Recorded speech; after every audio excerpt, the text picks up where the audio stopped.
Saudara Kabupaten Pulau Taliabu, Maluku Utara mendapatkan apresiasi daerah peduli keterbukaan informasi terhadap publik pada malam puncak perayaan HUT ke-12 Kompas TV. Apresiasi diberikan secara langsung oleh Menteri Komunikasi dan Informatika Budi Ari Setiadi.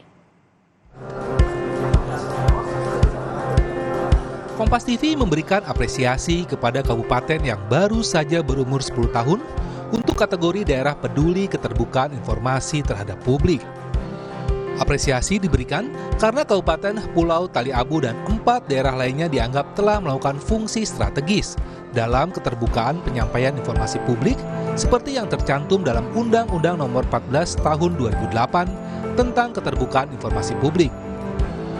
Ini sesuatu luar biasa tentunya buat Kabupaten Pulau Taliabu yang baru berumur 10 tahun.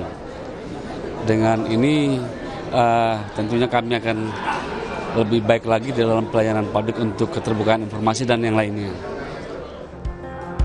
Tak hanya mengucapkan terima kasih pada Kompas TV atas apresiasi yang diberikan, Aliong Mus Bupati Pulau Taliabu juga berharap Kabupaten Pulau Taliabu dapat menjadi lebih baik dalam pelayanan publik untuk keterbukaan informasi.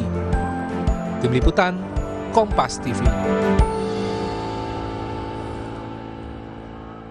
Polda Lampung terus menyelidiki kasus temuan 4 jenazah tanpa kepala di pesisir Lampung Selatan. Tim penyidik masih menunggu hasil tes DNA ke-4 jenazah